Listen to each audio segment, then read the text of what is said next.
here. We are, as you probably know, we are running with this huge event, and we invite at this time the gentle response. We have the gentle response of Docomomo Turkey to present at our pre-events. We have in the chair of the presentation, we have a Yildiz Salman. Yildiz assistant professor and teaches architectural conservation in Istanbul Technical University at the School of Architecture. She is co-chair of Docomomo Turkey and member of ICOMOS, the Committee of 20th Century. Her research areas include urban conservation, 18th and 20th century Istanbul, conservation of industrial, and of course 20th century and modern architectural heritage.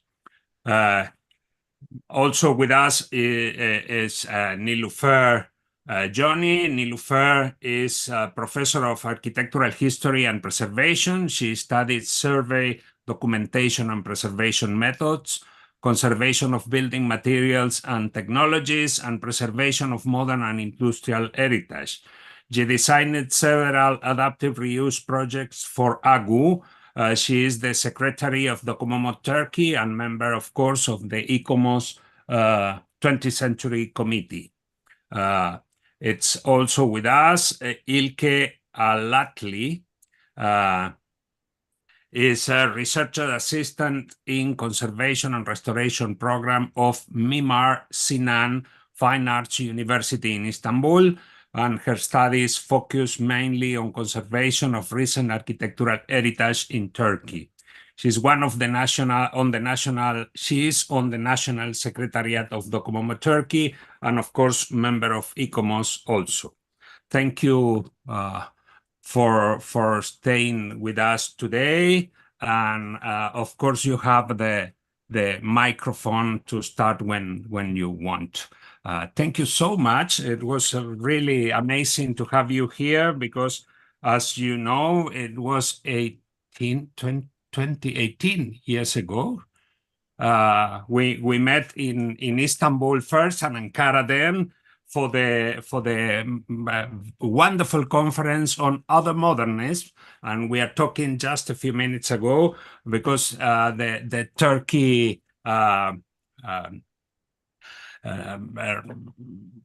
working party of Docomomo was a pioneer on having putting on the table the name of other modernists, which is now a very, what can I say, very coming again with this of the others. And I think it was wonderful to have it so many time ago.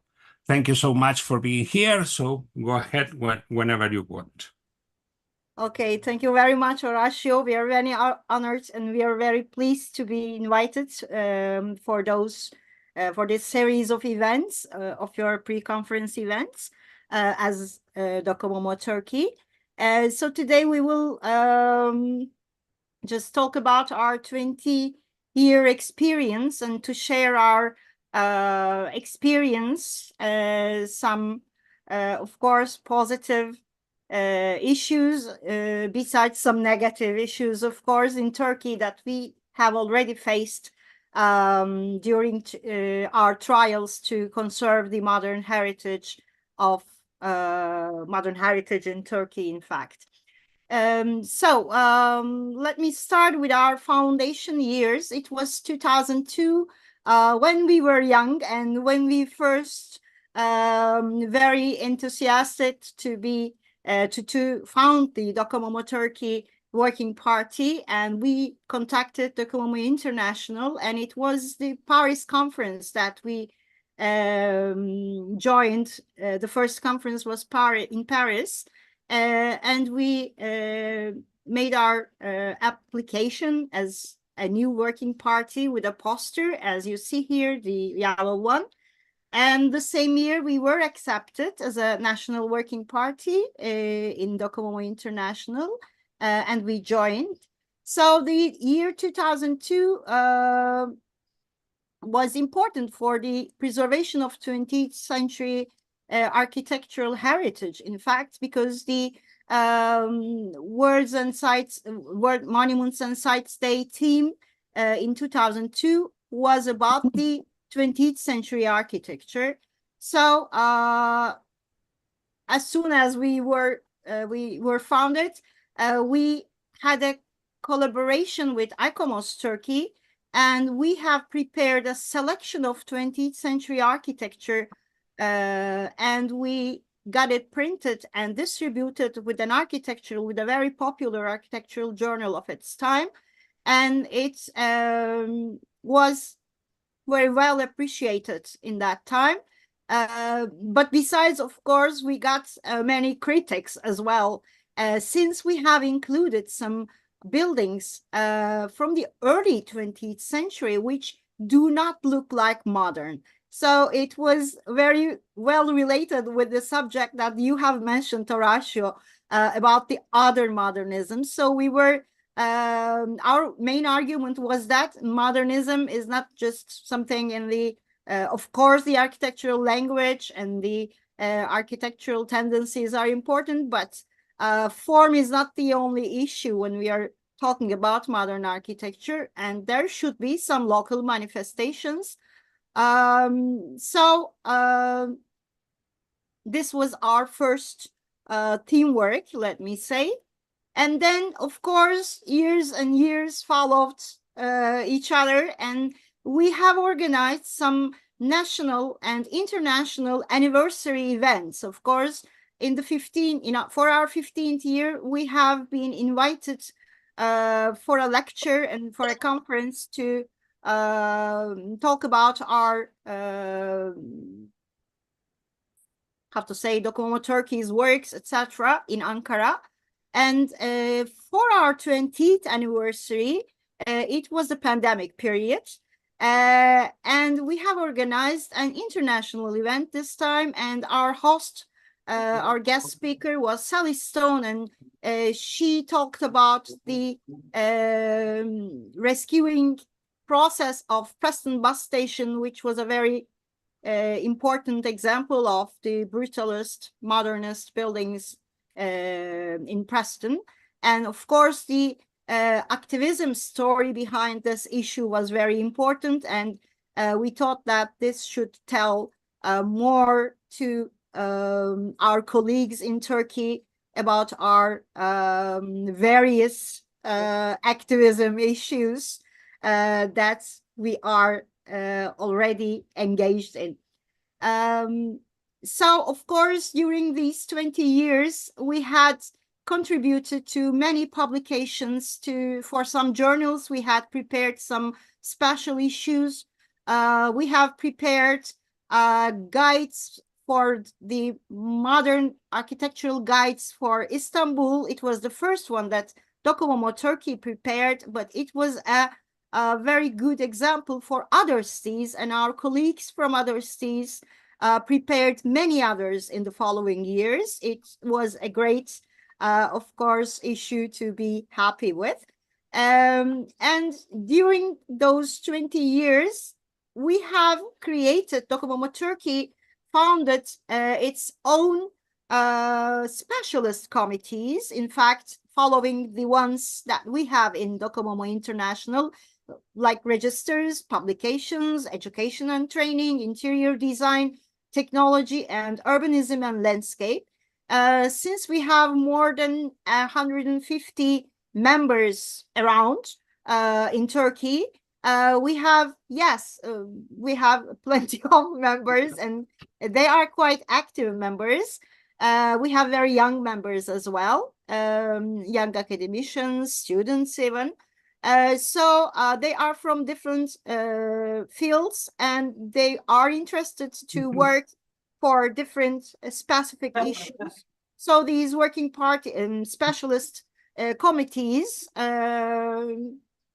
was a platform for them to get together, share ideas, and organize some specific events.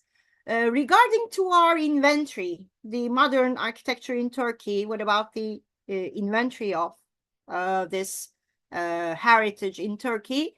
In Turkey, legally, we do not have a definition of modern architectural heritage. It is not included in our, have to say, the conservation law.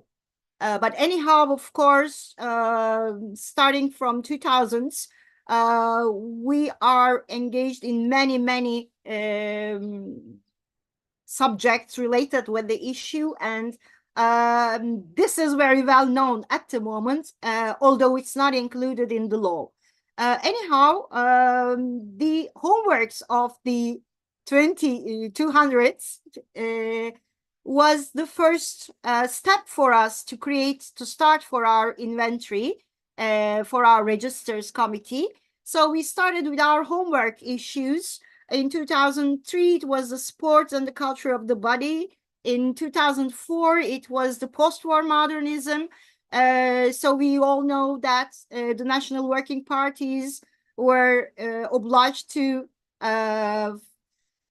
pull some fishes for 5 selections for each team, and at least 1 full fishes for those selections. Of course, we prepared all of them. In 2004, it was about the residential heritage, house evaluation and its transformation. These are from our selections. In 2006, as again you mentioned, it was the other modernisms as a theme of the conference. So this was some early modernist examples, residential examples from Turkey you see here. 2007 was dedicated to education and educational buildings. We had our selection as well. And in 2000, in 2008, it was the industrial buildings. We prepared 2 posters about them. One is a general informative poster, and the other was specifically on Sümerbank Kayseri textile factory and its residences. It's a very important complex. Nilüfer will mention about the building and sites afterwards. We have worked a lot for this industrial complex, in fact. And in 2004, power and the modern movement. So we selected some power buildings, and it goes on. It went on like this up today, of course. And this year we have did our selection for the new selection book and prepared all our fishes. So besides these international homeworks and registers issues, starting from 2004, we organized an event of the poster presentations, a national event for poster presentations, which aim is, the main aim is to create a, how to say, understanding of 20th century among the students and academics.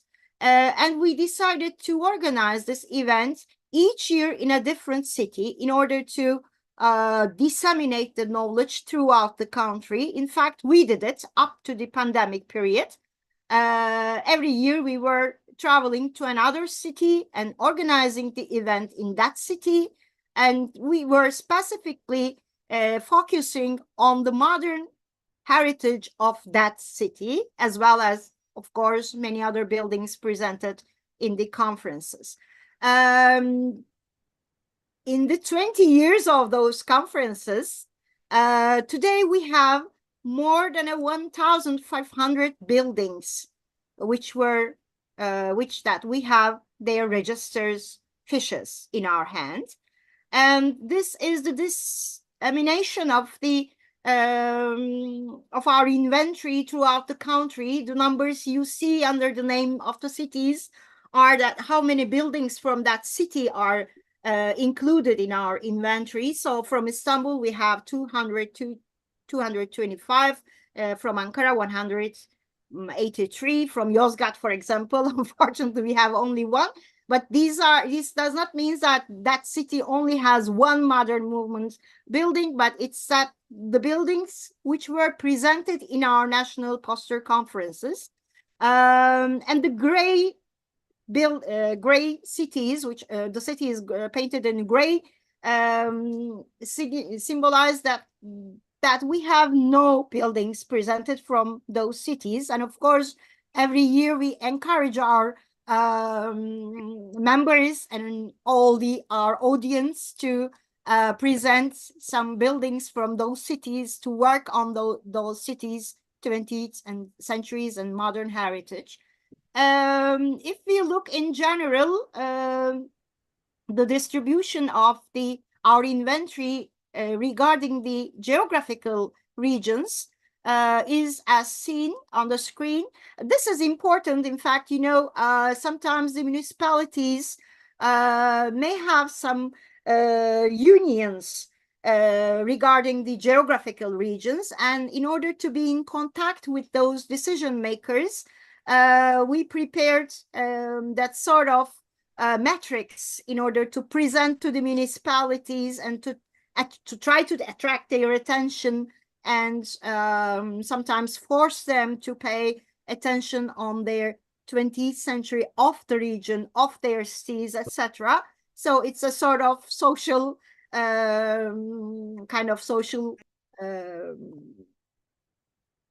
work for us. And these are some metrics about our inventory, about our registers. We have, in total, we have the 37% of our inventory includes residential, the category residential, which means the houses and hotels in general. Of course, some other buildings are included as well, but the main components are the houses and the hotels, and houses are specifically in number. So the educational buildings, commercial buildings, industrial buildings follow the residential buildings. As I said, the category residential has a great number of building stock, and most of them are on the houses. So these are some metrics about the inventory for category, how many buildings from this category were presented in our annual national poster conferences. So in 2019, the conference that we have before pandemic in Tekirdağ, and face-to-face conference, the last one, we had the peak number, 44 buildings from the residential category were presented. And of course, we tried to make some subcategories regarding the building stock that we have in hand in Turkey, so that the houses in general may have some subcategories, like single family houses, apartment houses, apartment groups, social housing, or some summer residences, or planned neighborhoods. So we try to organize these subcategories and try to see their relations with the cities, with the regions, etc. So we have an inventory like this in our hand, totally in Turkey.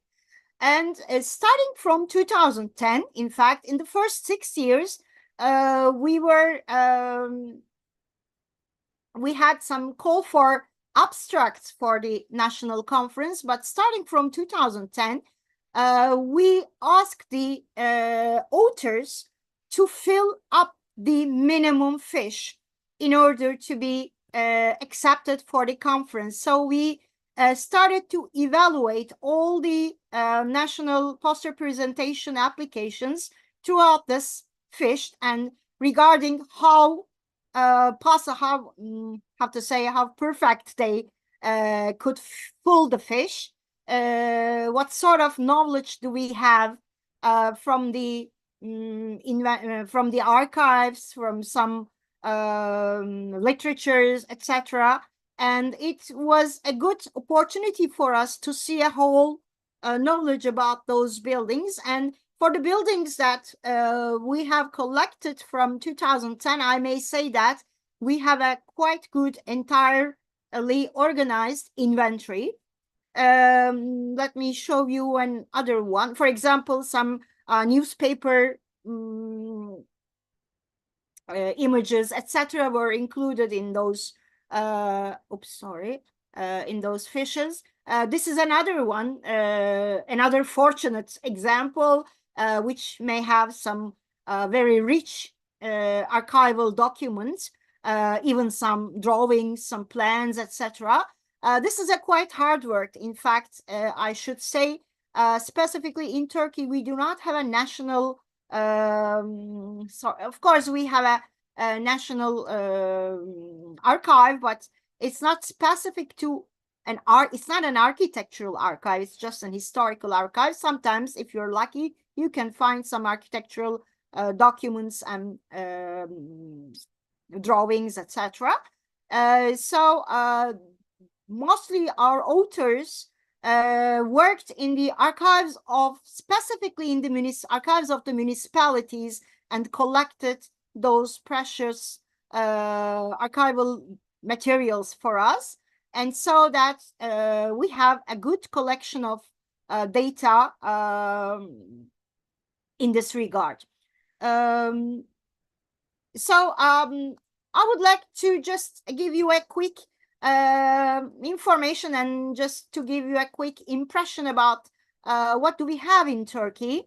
We categorized, we just put our slides regarding to the categories, our Docomo International's categories. Just we try to follow the categories, and you will see that from different time periods, from different architectural styles and languages, we have many buildings in different categories.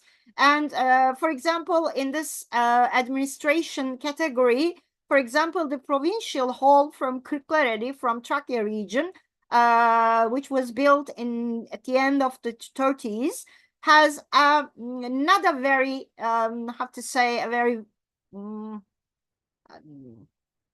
I have to say, European modernist language, but it has a local manifestation of modernism in that period in Turkey.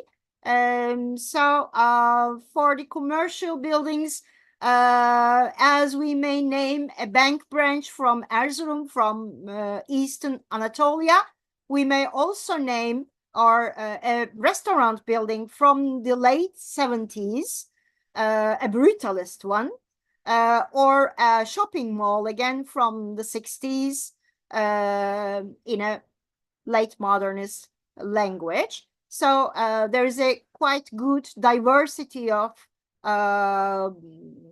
selection of buildings through the country, we may say. This is again a commercial building from Konya, some bank branches. Again, we have lots of commercial buildings, as you may guess. Again, regarding the defense category, we may have some corps headquarters or officers clubs for the army corps, or military buildings, and educational, educational category is another rich one. We have village institutes from different parts of the Anatolia. We have very pure modernist buildings like Istiklal Primary School in Bursa, but as well we have a very vernacular and very local one, like the primary school in Çamlıhemşin, Rize, in the North Black Sea region, in a very small village. So health buildings, of course, hospitals, sanatoriums, or kindergartens from different parts of the country, we may see. Industrial buildings category have a very quite large range of buildings from different time periods. Of course, we have the iconic Dosan Cannery from Bursa from the 70s. And from Antalya, we have a battery factory, which in fact, nowadays it's on our table, and we are trying to be involved in the procedure of the reuse of that factory. And our members from Antalya, they are working very hard for this issue. From Northern Cyprus, we have some factories as well, the Kronos factory. Oops. Metro Heat Station, or Aydın Textile Fabric factory, or tobacco depots and factories from the early 30s. We may say from different geographical regions. In the low category, we have very local and very vernacular ones as well. For example, İzzetpaşa Gendarmerie Station from Mardin is from 1930s, but has very local character, the local architectural building materials, building technology it follows. But instead, of course, in the 70s or after 50s, we have buildings having different architectural languages.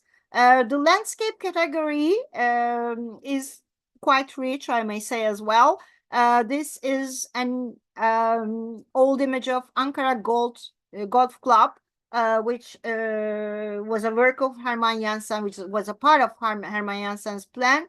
And again, another city which was planned by Hermann Janssen in the 30s was Adana. So the Atatürk Park as well from Adana may be mentioned in this category. Monuments category have lots of examples as well, but we have some problems with some of these. Again, Nilüfer will mention this. In Izmir, Atatürk, his mother and women's rights monument had undergone a very tragic transformation. Unfortunately, we couldn't stop the decision makers, neither the municipality nor the politicians. We struggled a lot, but unfortunately, it ended up not so good.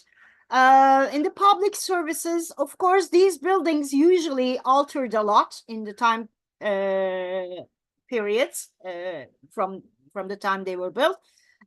We have a power plant, very young and beautiful power plant from Balıkesir Havran from the 30s, an orphanage from Antalya, a water storage building in Levent.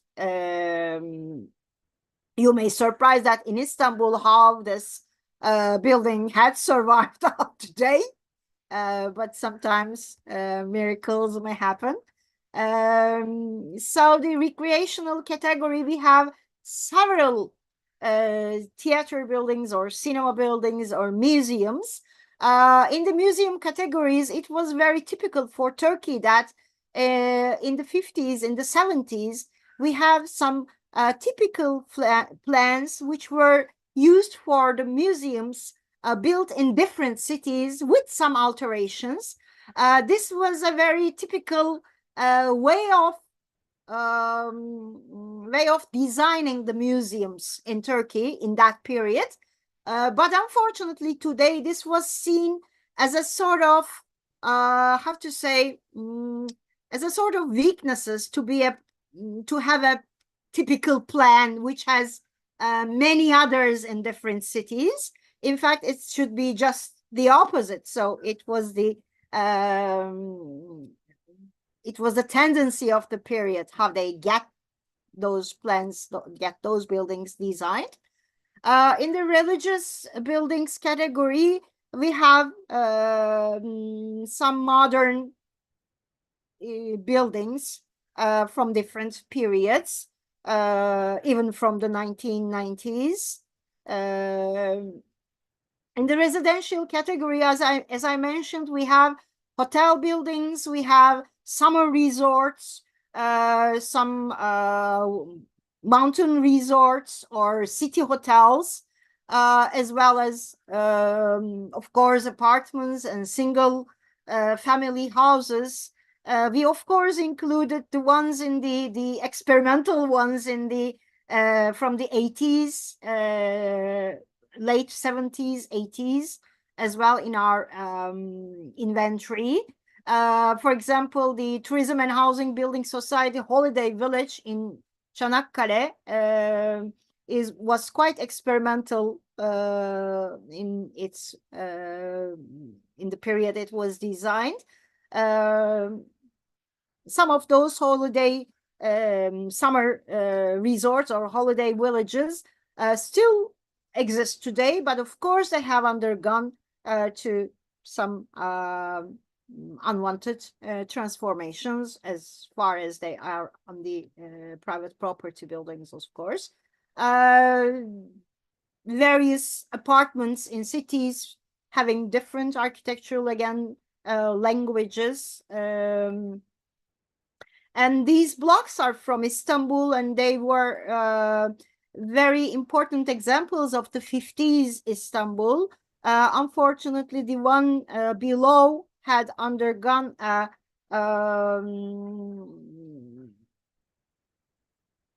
demolishing process very recently, and development projects, unfortunately, in the recent years, they were replacing those monuments, those buildings, modern housing buildings, since they do not have a legal preservation status.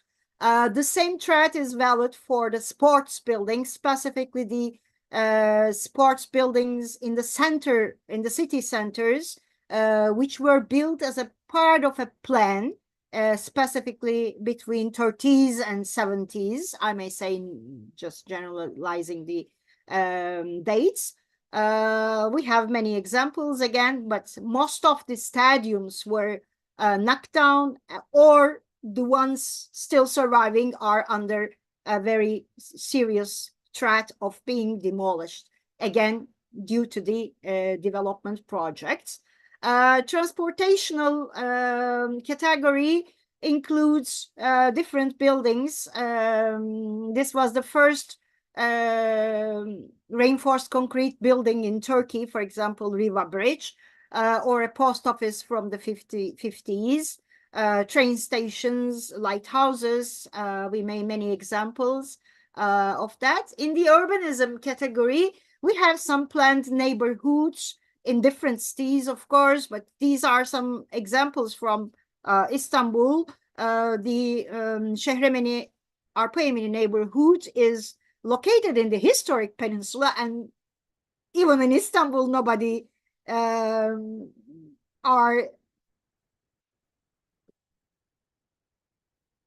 any information about the importance of this one of the first social housing projects of the 40s, the 50s.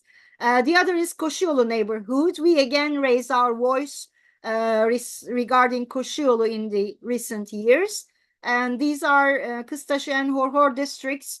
Again, they are not planned neighborhoods, but neighborhoods planned in the between 30s and 60s, and have a more or less a similar modernist language and character.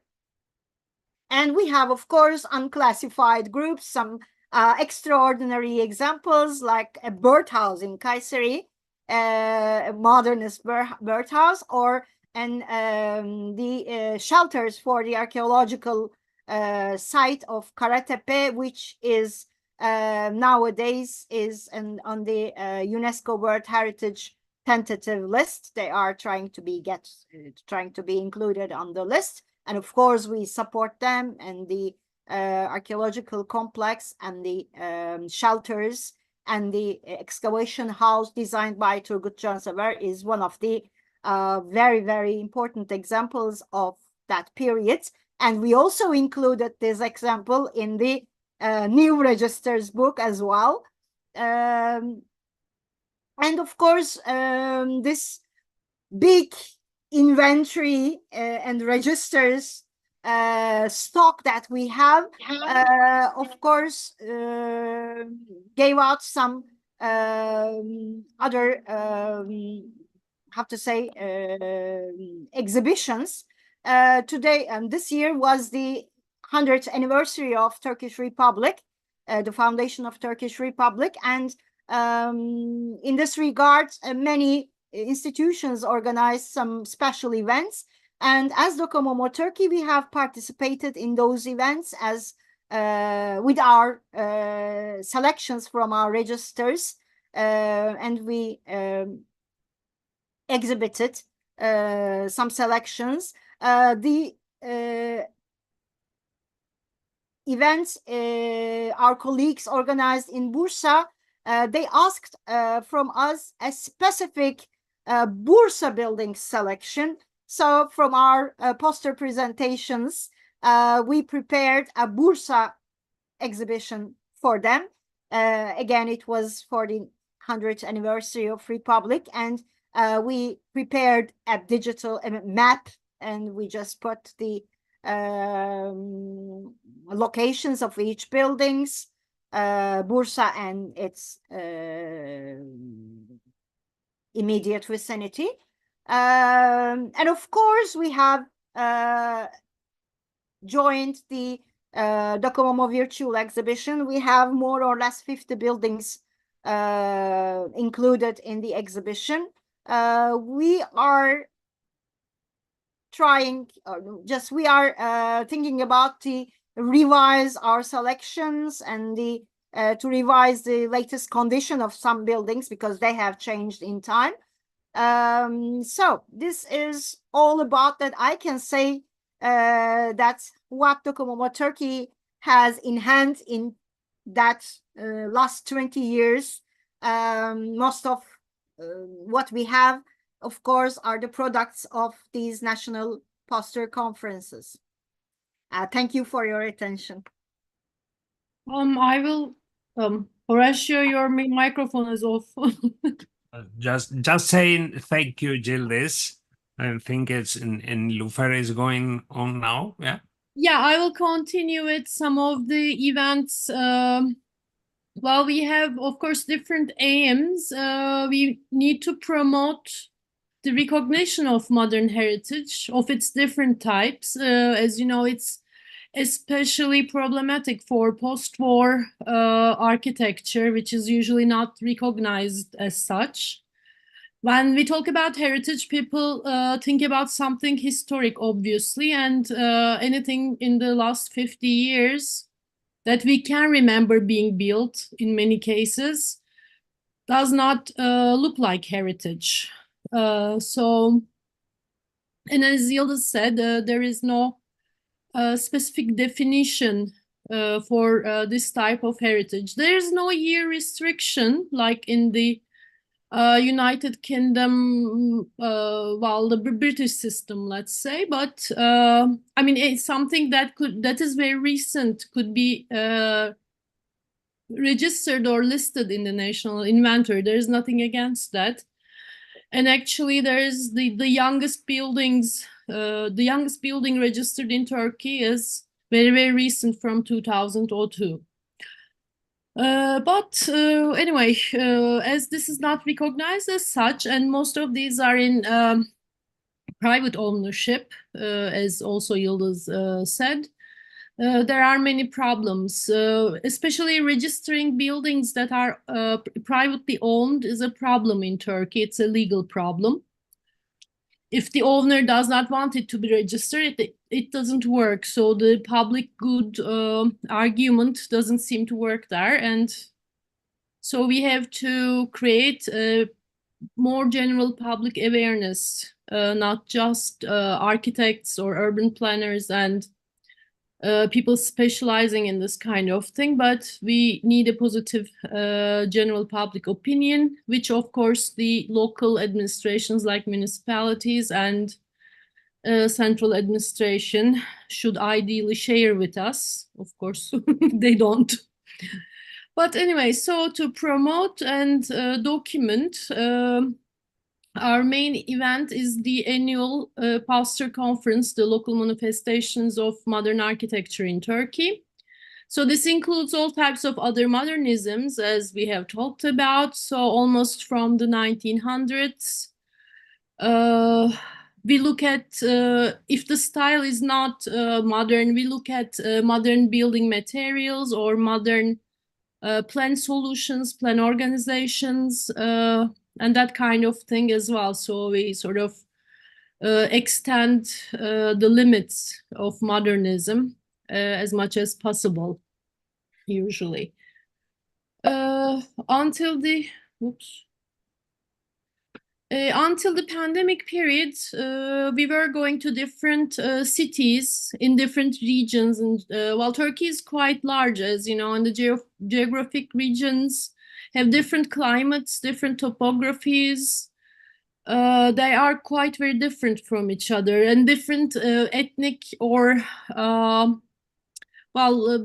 different cultures in general, let me say. So this was a good opportunity to make the local administrations, the local chamber of architects, chambers of architects and so on, and the local academics aware of what we were doing. And also we had a chance to see what they had in person, and well, it was fun, but with the pandemic we have stopped, and following the pandemic, we are still continuing online with these conferences. We will have the 20th this year in the fall, probably. And instead, we hope to organize other events like graduate level workshops and so on locally. So change the this process a little starting from this year. As you know, we had our very first big homework was the international conference in 2006. On our first day, when we went to the conference in Paris in 2002, the first thing they asked was, can you hold the international conference, the next one? We said, no, we can't have the 2004 probably, but we will try for 2006. And it happened like that. Well, everybody was obviously very anxious to see Ankara, which was known as a modern urban environment, a planned modern city. And well, I think everybody had fun. And during our collaboration with the then chair of the Comoma Maristella Casciato, we organized the first student workshop in Turkey. The workshop was in Istanbul in a late 50s, early 60s housing estate in Istanbul, which we are still trying desperately to preserve. There are still problems, which I will talk about in a few moments. But it was a success, and the workshop has been continuing since 2006 in combination with the international conference.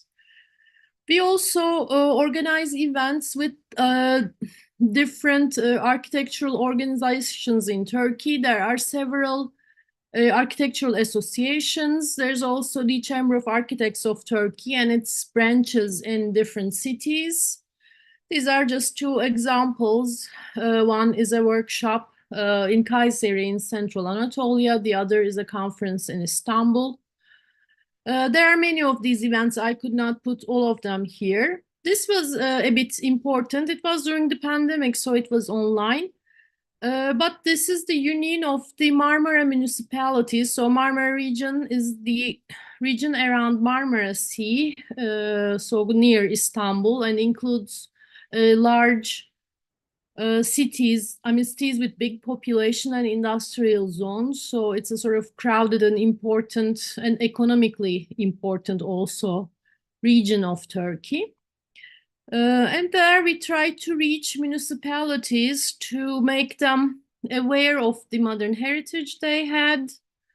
Many municipalities are doing their own inventories right now. Some of them do not include the 20th century or just include buildings from the first half of the 20th century. So we're trying to make them aware of the richness of the 20th century architecture, these other modernisms, these different typologies, and make them sort of refrain from big urban development projects, which especially endanger abandoned buildings as well as housing areas. So that is the idea. We started this, and this will continue with similar organizations with other groups of municipalities in the future. We are thinking about a training program like the Getty Conservation Institute's training for architects and urban planners.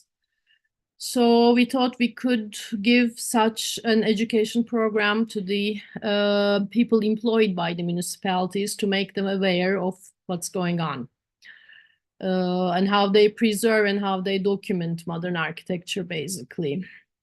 This was a conference on housing. So we had a special session in this one.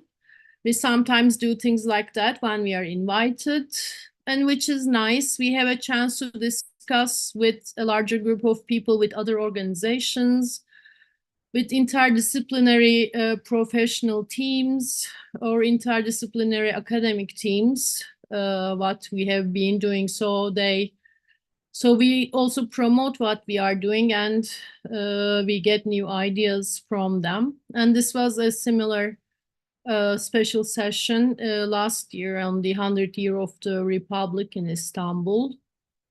As you know, the 100th year of the Republic was also coincided with two, well, even three large earthquakes, and the loss of a large portion of Turkey, with many deaths and many buildings being destroyed. So a modern architecture in those cities, especially the ones destroyed during the earthquakes, were not documented in detail. There are no inventories. There are very few registered ones. So we have lost some of undocumented heritage in this process, unfortunately. So that's something also we have been discussing. And then how to create some sort of resilience against urban transformations in the other cities of Turkey, especially the west and southern coasts, which are prone to earthquakes, and also the eastern mountainous zones, which are again prone to earthquakes. There are many active faults in Turkey, unfortunately. And the earthquake risk, let me say, becomes an excuse for urban transformation, getting rid of 50, 60, 70-year-old architecture. So we are trying to create some sort of resilience and promote strengthening in the face of tearing down and rebuilding, let's say.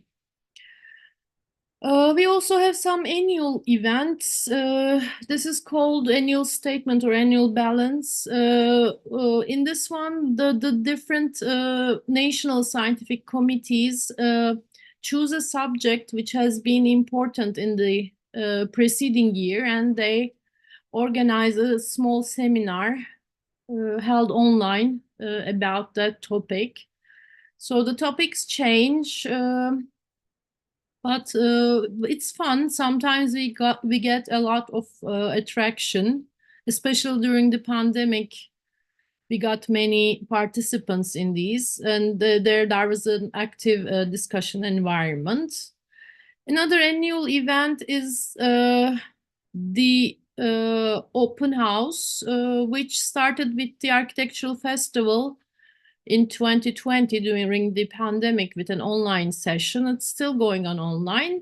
In this one, we get three, or sometimes, well, usually we get three different buildings or sites where our members create videos about 10 minutes long, and they tell us about that site. So we visit the site through a video, and then we have a discussion concerning that site with different people involved with its documentation, preservation, etc.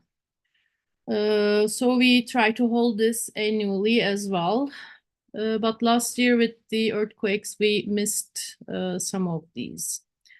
And there's a biennial event, which is held by the Interior Design Committee, and they hold a conference every 2 years. The next one is next Monday, actually, coming soon. And this is a collaborative conference with a group of, with an architectural association, preservation specialists association based in Ankara. We also hold an online conference with them, and we usually choose 3 topics for this conference. It's a single day conference, and we choose a good practice example, a bad practice example, and a threatened building. And these are always things that are going on at the present. So it's about what's going on, basically. That's why it's called the Modern Architectural Heritage Agenda. So these are all contemporary problems. We have had many campaigns in the, 22 years. And in the last 10 years or so, we have changed some of these in the 2 declarations with the help of the social media and also using national press. This was the first of these that we collaboratively published in national newspapers with the architectural associations and the Chamber of Architects of Turkey. The water filtering station in Ankara, which was very suddenly torn down and destroyed completely. We could not stop this, unfortunately, so we put an obituary for this building, and then we put another missing advertisement for the memory capsule, which was embedded in its foundation. It's still missing, unfortunately. It hasn't been found. We have had declarations and, of course, meetings with the people who are involved with those buildings. This is a high school in Zonguldak in the North Sea region. This is a hotel in Istanbul, which is threatened with demolition very recently, and Tercüman newspaper's former press building, which was again very suddenly demolished in the recent months, not very long ago, a few months ago, actually. Always, it's not always so fast. Sometimes it's slow, but again, sometimes we are not successful in these kind of things. Saraçoğlu neighborhood, designed by Paul Bonatz, is the central state neighborhood in Ankara, at the center of the city, close to the government buildings, and where the government officials were housed, so in service housing. And suddenly the central administration had an idea to transform this area into a commercial zone, mostly with rental apartments and some hotels, some accommodation. It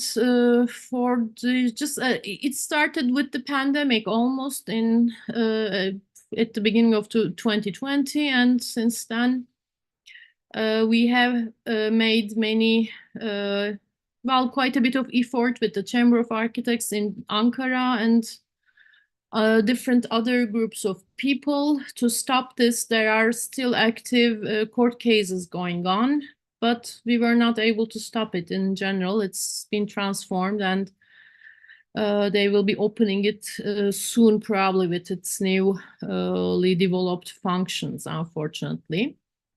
And our most the problem that we are involved most, let me say, at the moment is Ataköy, where we had the first workshop. It has been threatened for a long time, and its registration as a urban site has been denied several times since 2005. And right now there are various threats of constructing new buildings in between the old ones and tearing down and rebuilding some of the buildings. So there are quite a few threats. During the last 15 years, we have opposed many planning decisions of the local municipalities. We have a group of activists, let me say, in Docomomo working against such things. So architects, urban planners, preservation architects. So we write petitions and so on against these kinds of things. And then we follow these up with court cases, but unfortunately they don't always work.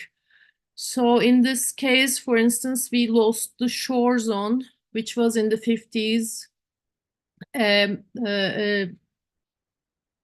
A touristic location where you could go swimming. It was a beach, and right now it looks like this, unfortunately.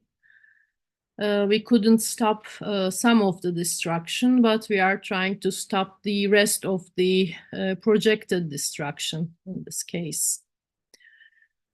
In these last 20 plus years, so we have had many cases. Well, I'm not going to go through all of them, but they are from all over the country, from different regions, different cities, sometimes privately owned, sometimes state-owned and then privatized, and sometimes still owned by the state or municipalities or foundations or things like that. So public or semi-public buildings, we have had many of them. And while the red ones here are the unsuccessful ones, which we lost. They are quite a few in number. It's very depressing to see these lists, unfortunately, so we try not to look at them. But, well, that's life, I guess. We can't save everything, but we try to save as much as we can. And the legal systems are very, very slow in Turkey, unfortunately. So by the time a court case is finished, and even if we win it, the building might be gone in that process, during that process.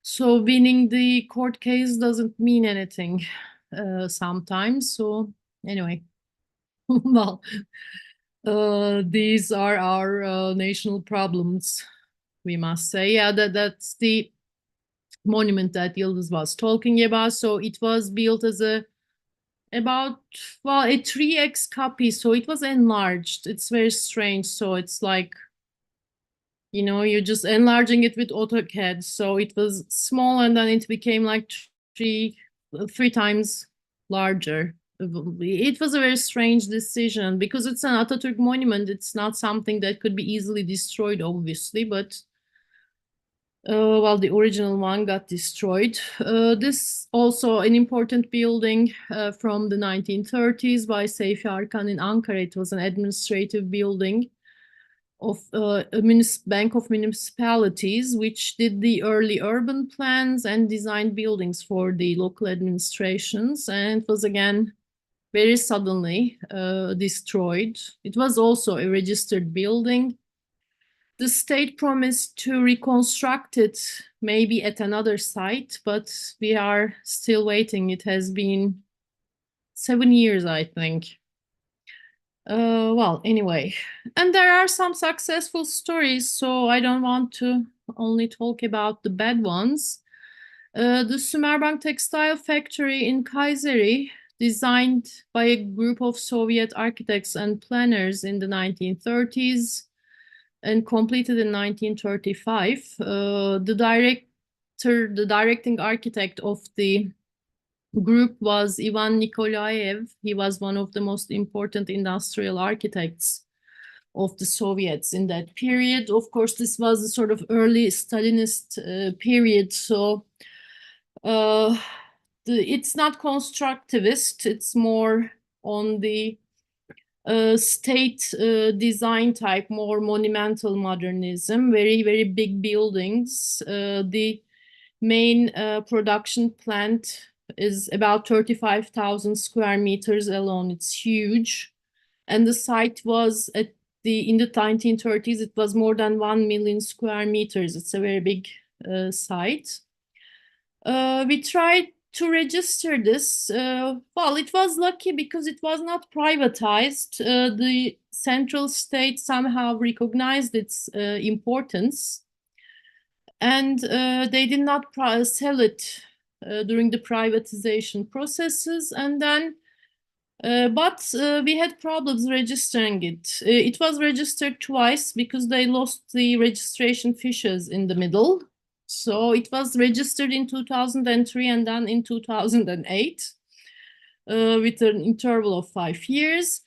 And then its luck turned actually. In 2012, a new university was founded in Kayseri. And this site was allocated to this new state university. And its transformation began. And it became also architecturally quite an important site with the works of important contemporary architects in Turkey. And I'm happy to say some of the buildings, some of the adaptive reuses were done by me and my colleagues. I was working at that university at the time as well. One of the buildings, the Büyük Ambar, the pictures of which you see here, is also included in Dokomomo Shili's best practice book.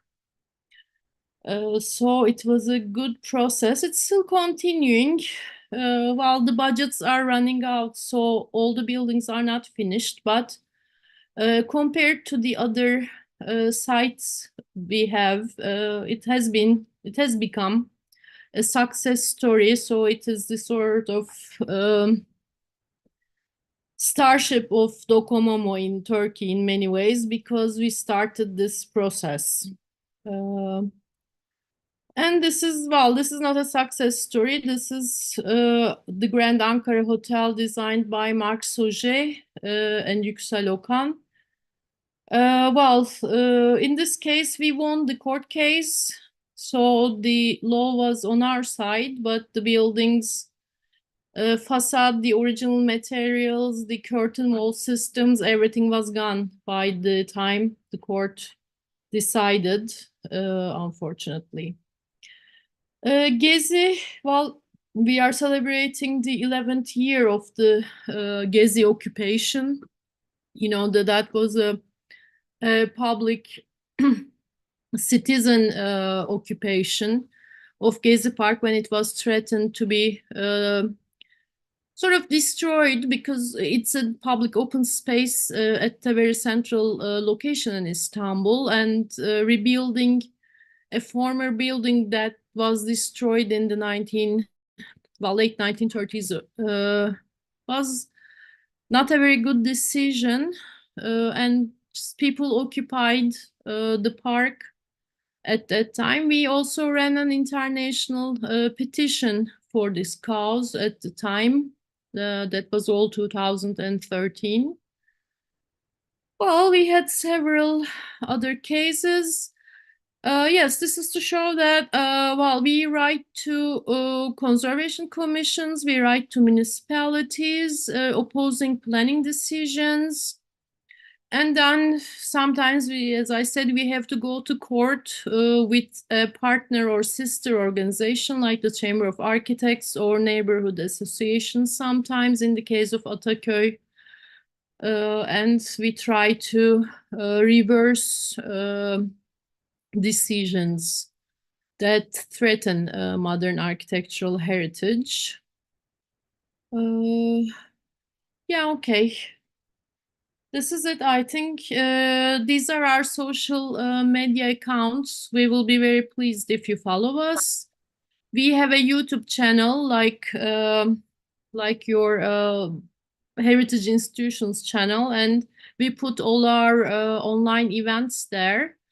And now that YouTube has automatic English subtitling as well. So we will be happy if you subscribe and watch things. There are also some English events like the Sally Stone Preston Bus Station online seminar. I guess that's it. Yıldız, do you want to add something, or I'm finishing, I guess? This was the last slide as far as I remember. Okay. So thank you for this opportunity. We are very happy to be here and to share with you, well, our selection and our problems, I think. Okay, thank you so much, Nilufer. I don't know if Ilke going to speak or just yes. No, I guess she Okay. wanted to Just to answer Some questions. scorpion. Yeah. Okay. Good. She's on the way. traveling on It bus. was Yeah. it was a fantastic job you are doing there. It's amazing. And very organized. You are pushing all the what can I say? All the fronts at the same time. It's really interesting and amazing. I was thinking that it's not only your fight because your nation problem, as you said. It's also even it's our problem, you know. That is the good thing of Docomomo, that we are what can I say? We are joint forces just to push in a different way. In every country is mostly the same. We have very little declaration of monuments here and of buildings, sites, or neighborhoods of the modern movement. There are not more than 10. There are some included in some preservation areas, but mostly for the cases, the unique cases, they are so little also. I don't know if we have some questions. Well, we could add a few From the things. audience? A recent problem has been the World Heritage sites in old historic cities. When they declare a World Heritage site, well, an Ottoman site, Selçukid site, whatever medieval site, then they try to destroy the 20th century layers. Yes. For the last couple of years, unfortunately, that has been our major problem. So World Heritage destroying the modern heritage kind of thing. Just to keep the old one. Okay, that's good. We have a question from Nicolas Diaz, and he said, considering the post-industrial situation in many cities where industrial heritage was either being forgotten or abandoned, what has been the experience in Turkey regarding the readaptive use of industrial modern architectural heritage? Shall I answer? Yes, sure. of course. Sure. Well, we had different cases, as I was trying to tell with the example from Kayseri. Some were not privatized. So, I mean, privatization occurred, well, you know, beginning with the British, it occurred everywhere in the world, I think, when these sites were abandoned and we became not the etatism period, the sort of socialism period ended. So some lucky ones were transformed with adaptive reuse projects. Other unlucky ones were completely destroyed, unfortunately. Like in, well, Sümerbank is a textile production company which was owned by the state. So Kayseri example has become a university campus, but the one in Malatya, for instance, is completely gone. So some of the municipalities wanted to make use of these areas as urban parks, unfortunately. So they destroyed all the buildings and nothing is left. And I don't know, Yıldız, would you like to add something? Yes, I may add. Yeah, of course, we have some fortunate ones or some unfortunate ones as well. For example, if that industrial site has any building before modernist period, like a 19th century foundation, first buildings from 19th century, etc., they are luckier than the later built or designed ones. So, but in those examples as well, the main threat is that the oldest building is accepted as valuable, and the later buildings added to that industrial site, like in the 40s, in the 50s, even later, are accepted as later and unwanted additions. This is out of our, of course, understanding. But anyhow, we have an example in Istanbul like that. It's Bomonti Beer Factory. The factory itself was first founded in the last quarter of the 19th century. But then, after the foundation of the Turkish Republic, it was included in the monopolies, I have to say monopoly group. And of course, new buildings were added. And those buildings were examples of the period's technologies, production processes, etc., etc. And they are not just some, how to say, some barracks, etc. They are quite well-designed examples of its time. But unfortunately, today, if you visit the site, you can see the 19th century building, but all the additional buildings designed and built in 40s and 50s were completely destroyed. So this is a sort of understanding, the way of understanding. So we should, in a way, convince the public that 20th century buildings are historical as well as the earlier ones, since they are the examples of a finished period, finished way of thinking, etc. So we have some reconstructed ones. For example, another example from Turkey, Mecidiyeköy Liquor Factory. Horatio, you will remember we have visited the building very, very quickly. Just we take off the bus and then take off. So, for example, that building was set to be preserved, but there was another new housing project for the site. And what they did is to knock down the building, to construct the new high-rise apartment blocks, and then reconstruct the building. And then, interestingly, they reconstructed the non-existing entrance building as well, which was destructed in the 50s. So it's a complete mess, in fact.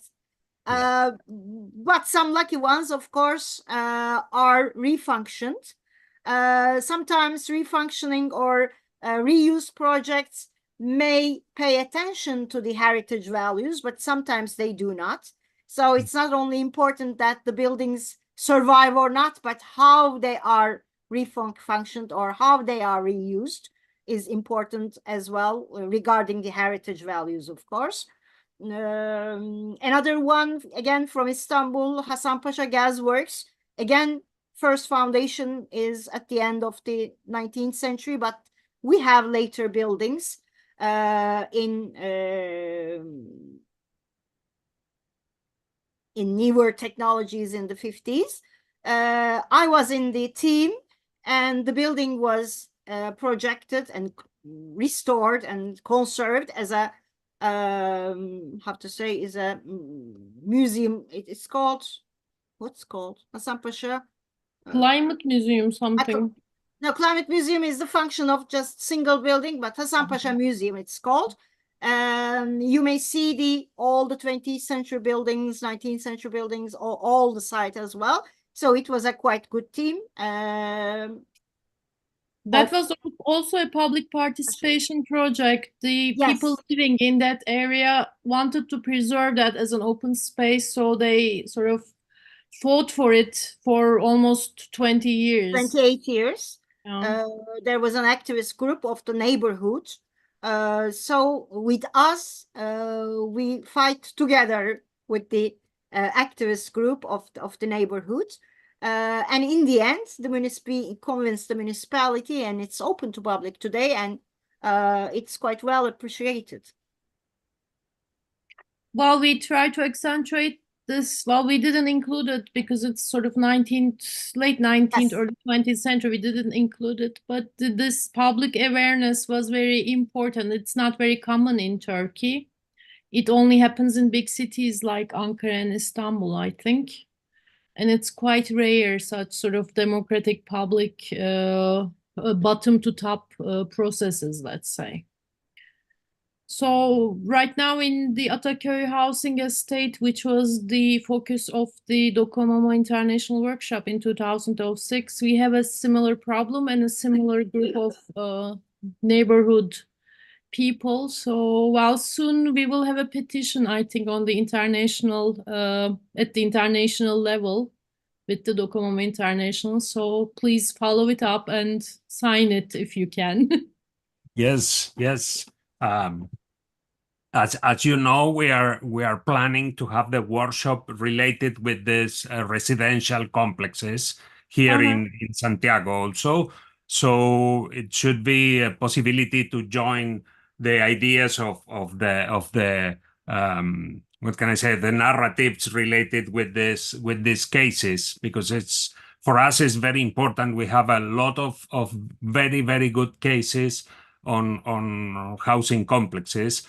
So for us, it's a wonderful opportunity. I will have here another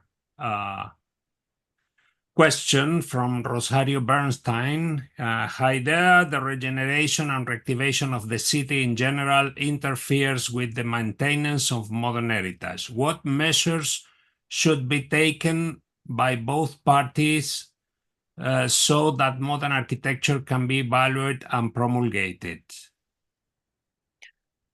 Well, yeah, it's a sort of shared problem all over the globe right now. Here we call it usually, well, not regeneration, but urban transformation. It's the same thing, the same idea.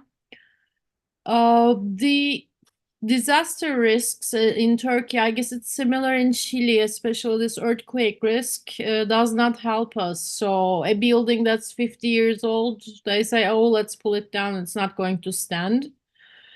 So that's one of the major problems right now we are facing. But otherwise, of course, with this post-industrial process, as in the previous question, the urban areas, the rents, the values are changing very quickly. In Turkey, the cities are still growing, like Ankara, Istanbul, Izmir, they are still growing very rapidly.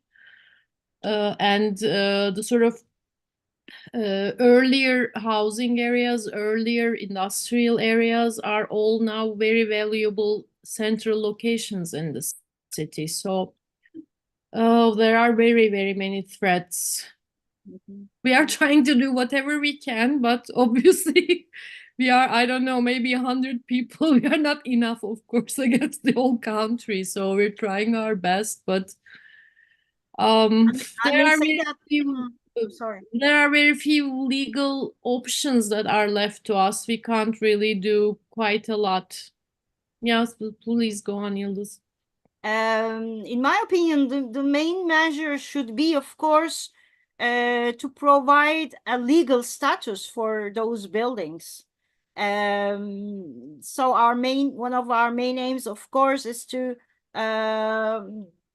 in a way to interact with the decision makers. So of course, revising the conservation law is not an easy thing, but without doing it even, because the law does not is not a have to say is not a strict problem for registering or listing the 20th century or modern architectural heritage.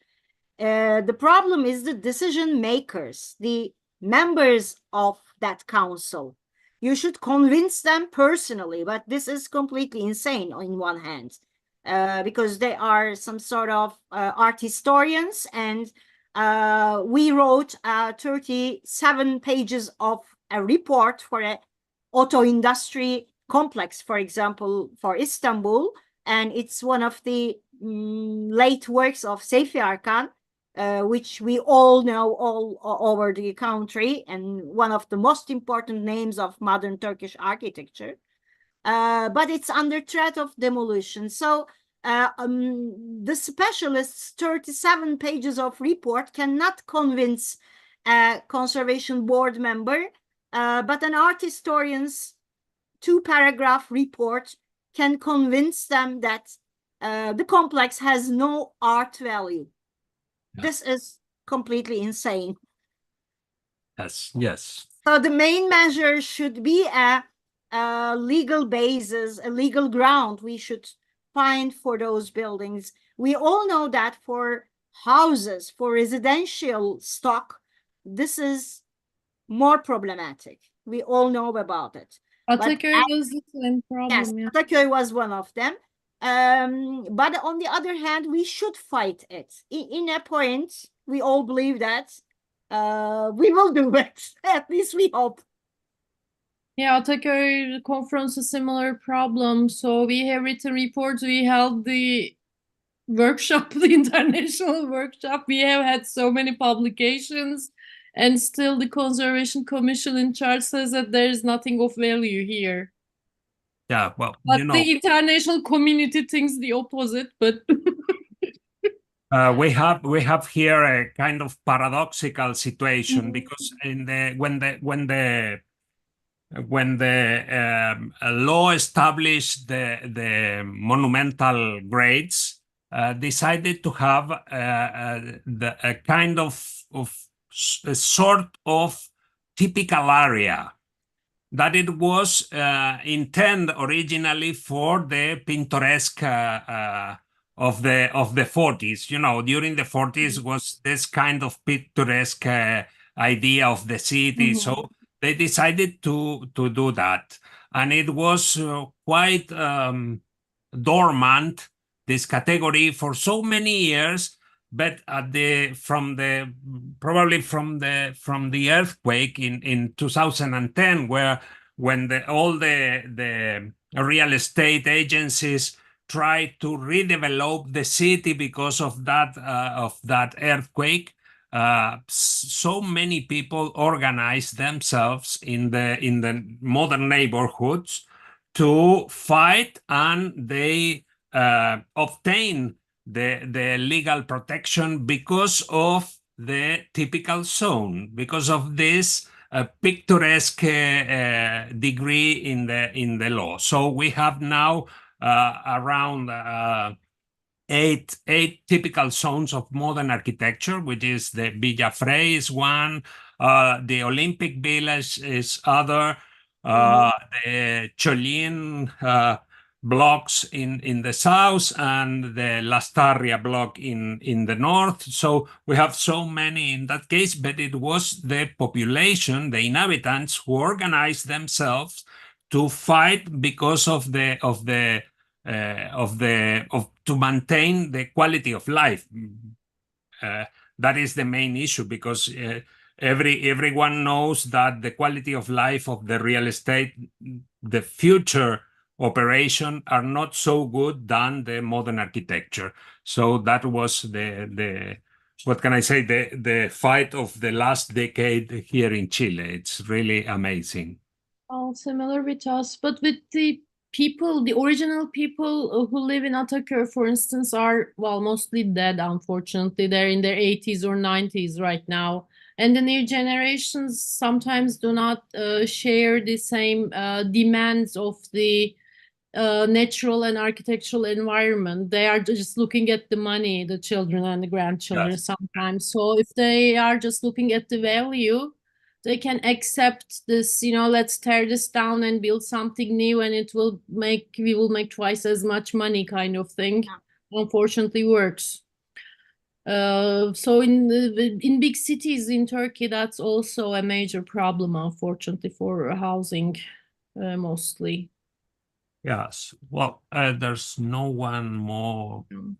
question. I want to show you one of our activities, Please do.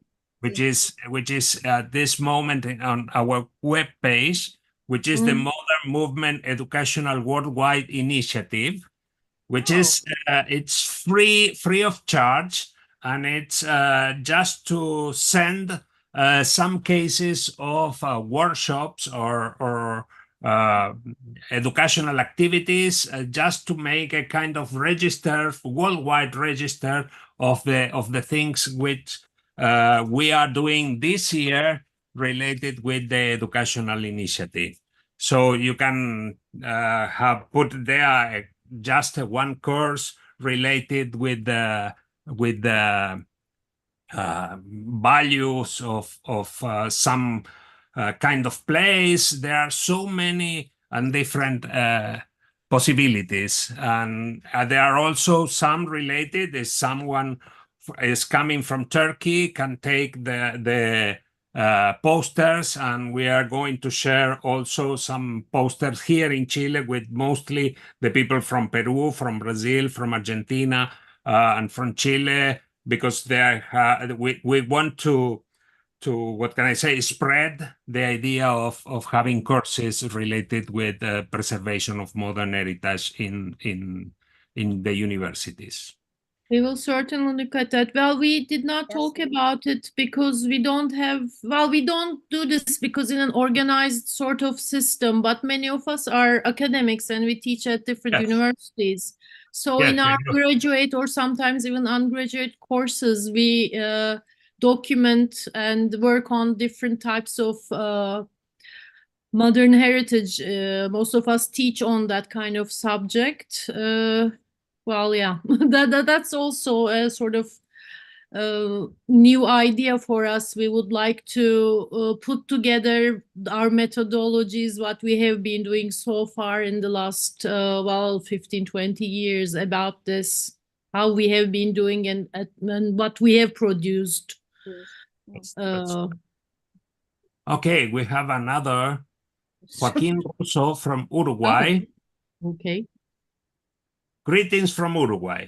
Many of modern heritage buildings belong or belonged to public institution or state central administration branches. Have you found more receptive responses from these actors regarding heritage preservation when compared to private owned buildings? Is there a centralized state policy regarding public buildings preservation, or the atomization and dispersion of different levels of authority and decision-making produce that in the end there is no much difference? Thank you, Joaquin. Yeah, thank you. Well, our state is not, they're not very much concerned with modern heritage, unfortunately. We try to make them more concerned about it, but it doesn't work.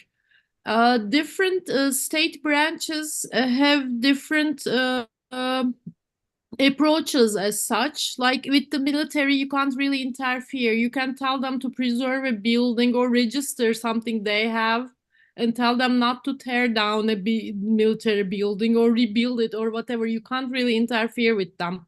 They are sort of autonomous, unfortunately, so it's very hard to deal with them. As we told to the previous questions, many buildings were privatized, unfortunately.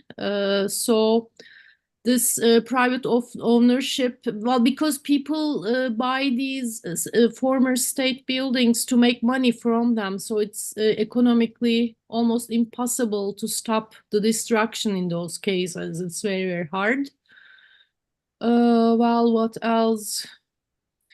And sometimes, of course, even local or central administrations, they pretend not to know that a building is registered. We have seen many cases of this.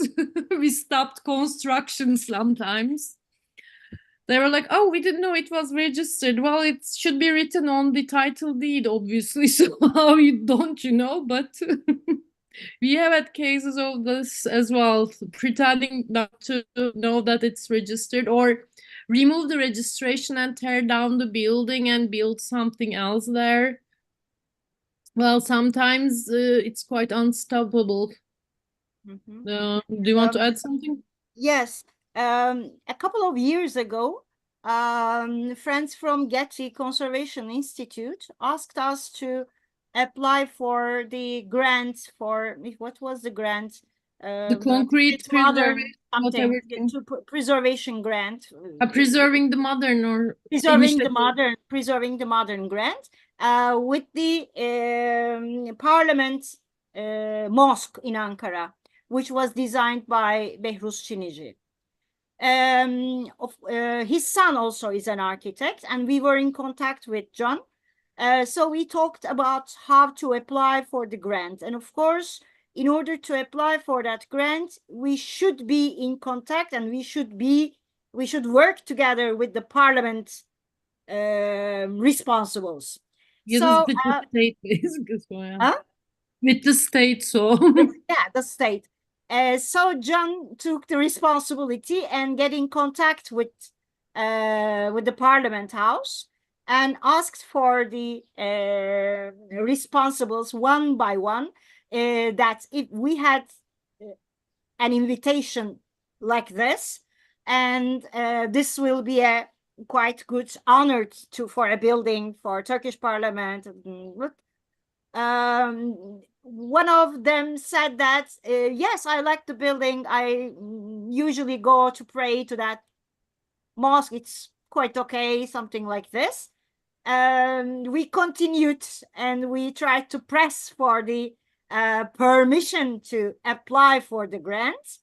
But unfortunately, we couldn't do it. They even didn't give us a clear answer. And another recent example for the central government's buildings.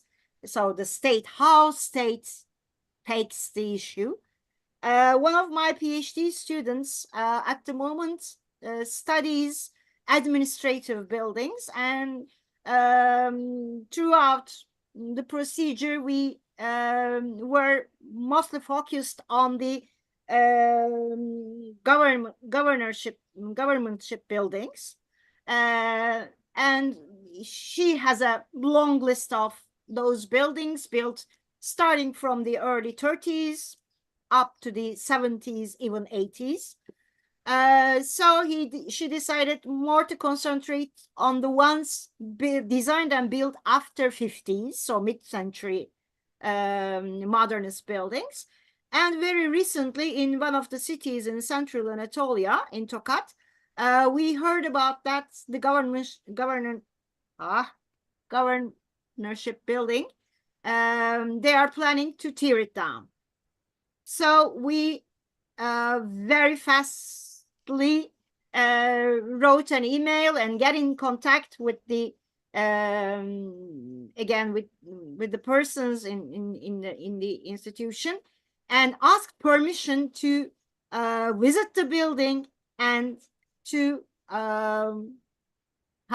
to take pictures and to document the building at least. They rejected our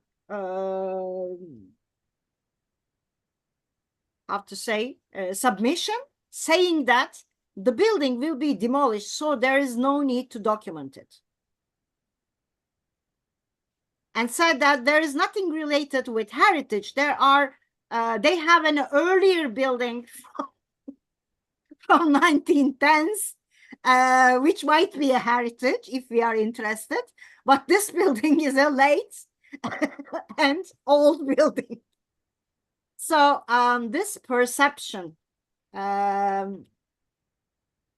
is problematic, and it's quite hard to change it. So it's a hard work. We have to admit it. It's a hard work. Okay, we have another one from Jasmine. Oh. Okay. In recent years, the issue of sustainability has gained strength. Has this area allowed you a greater opportunity to register buildings taking in account not only the social and cultural value, but also the economic value? Yes, we are talking about this for years.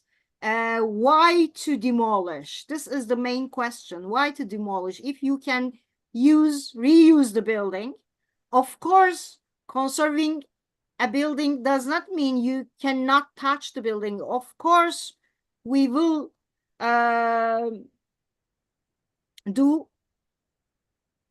we will respond the needs, the contemporary needs. That's obvious.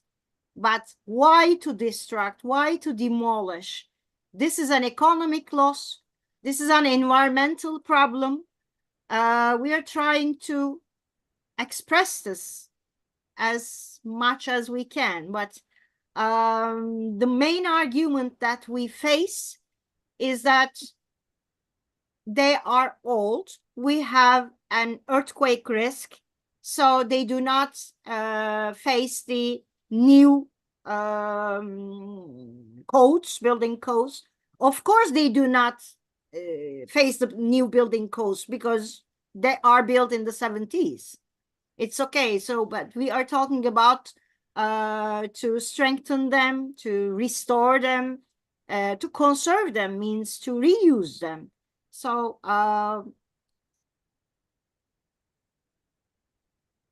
yeah, most investors actually doesn't see that as money making, unfortunately. We talk about sustainability. That's important for us, for the environment, for the public good, but for the investors, it means they will be making less money. For the contractors, it also means they will be making less money, and the work is going to take longer, and they won't be making tons of money through that. So it's people are not used to it in Turkey, unfortunately. We're sort of peripheral in that sense. We are not like in Europe in terms of environmental issues. They are not very centrally accepted by the people, and people don't react to them so much. Maybe in a decade or so, maybe we will have more reaction. on the So other hand, when they demolish a building, they gain money. yeah, and when they rebuild from Demolishment scratch, brings money as well. So they demolish and get money. They build and get money. So why to get only the half of it? So this is quite an economic issue as well, of course.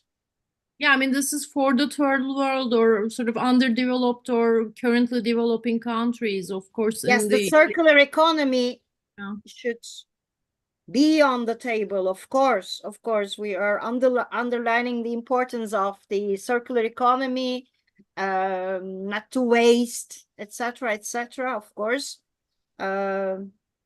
we hope it reaches. Yeah, like in European countries, there are now legislations against demolition. If you can sustainably use a building, you don't demolish it. You have to get a special permission to demolish something. Here, it's the opposite, unfortunately. Yes, we are coming in this way. We are just starting with the circular economy, and we have a session related to that at our Yes. conference also. That is very challenging for us because we cannot completely understand the idea of the circular economy. You know, it's not only a kind of restriction. It's only a kind of negotiation in between money from one part to other and involving the circular economy if you have more space. And in some cases, they are asking for the rental possibilities of the highness of the building if you have it if you have the possibility to rebuild something. So it's quite complicated, but it's very amazing and challenging also. Okay. Thank you for the answers, Jasmine. I think we are finishing. Is there anybody with some question still there? No, thank you for the questions. Thank you so much for this great opportunity to see you again, and also for this wonderful presentation. How, Andres? How are you? Thank you very much for having us, Horatio, for inviting us. This was very nice for us too. Yes. We are Thank very you, happy to be with you. Very good luck on next Monday on your seminar. It's Oh yeah, Thank you. yeah. Next Monday we have the interior design conference starting. Yeah, we have something going on every week. Last week we had 2 online seminars too. We have something every week. Yes, it's the pandemic time open a new door, which is like a Yes. portal. We are just doing this by Zoom every time, but it's amazing because we can also take a look for different